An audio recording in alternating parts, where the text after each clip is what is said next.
Jainism has made immense contributions to Tamil language and literature. Let us see some of this from a historical perspective.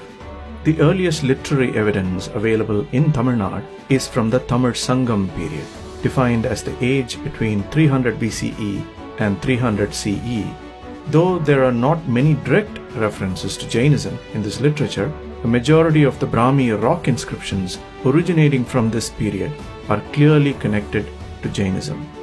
Most of these inscriptions are found in Samana Pallis, which were Jain schools of education. Such schools were instrumental in imparting literacy and knowledge to the people. In fact, even today in Tamil Nadu, schools are still called Pallis. As examples, we list out some of the Brahmi inscriptions compiled and published by renowned Tamil Brahmi expert and epigraphist, late Sri Airavadam Mahadevan. In the inscription at Pugalur in Tamil Nadu, the name Muda Amannan is mentioned as a reference to a senior Jain monk. Honorific names of monks like Badantan, Upasahan or Uvachan are seen in some inscriptions. In the Brahmi inscription at Anaimalai, we see the title Attuvai mentioned. This Attuvai is interpreted as Arthavai, that is, one who explains the meaning of the spiritual texts of Jainism. Jain nuns with title names such as Kandi and Bammitti are also found in some inscriptions. Thus we see Jainism being referenced in many of the earliest recorded inscriptions in Tamil Nadu. As mentioned before, the oldest Tamil literature in existence today is referred to as the Tamil Sangam literature, created sometime between 300 BCE and 300 CE. This consists of 18 works organized into two groups referred to as Ettutogai and Pattupattu.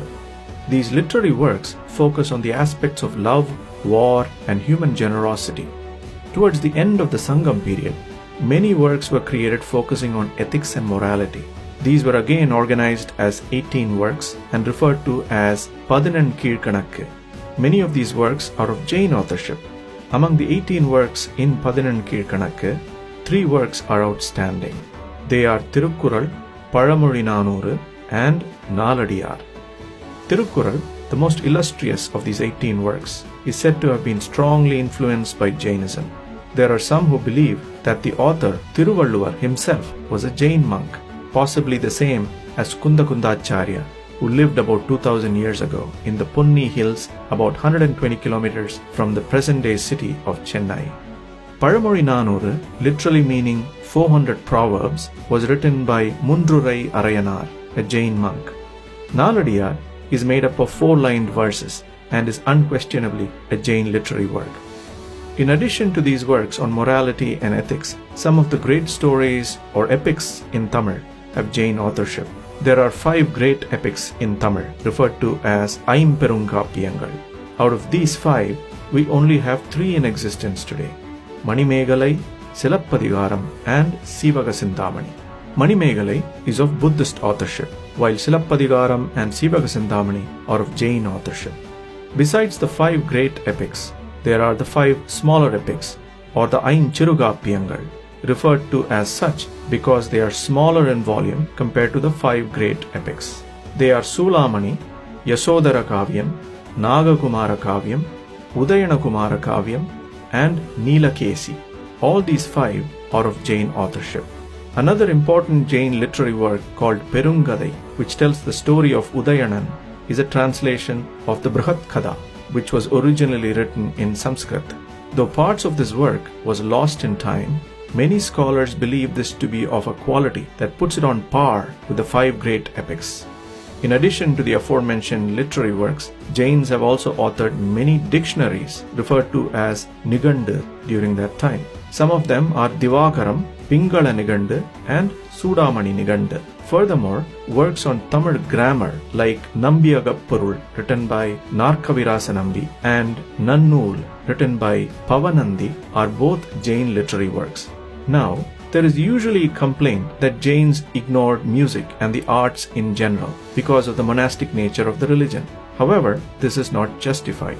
The oldest inscription that deals with music is the inscription in Archaeological, which was a Samana Palli or Jain school.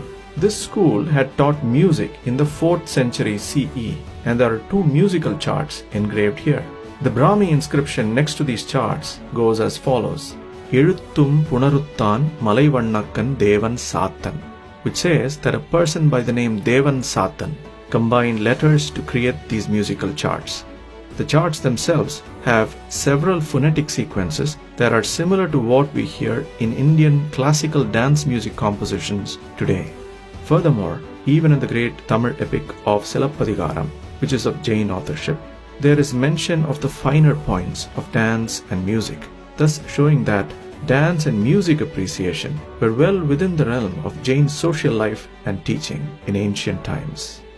Thus, Jainism's contribution to the enrichment of the Tamil language and all 3 facets of the Tamil corpus, literature, music, and drama, popularly referred to as Iyal, Isai, and Nadagam, has been immense indeed.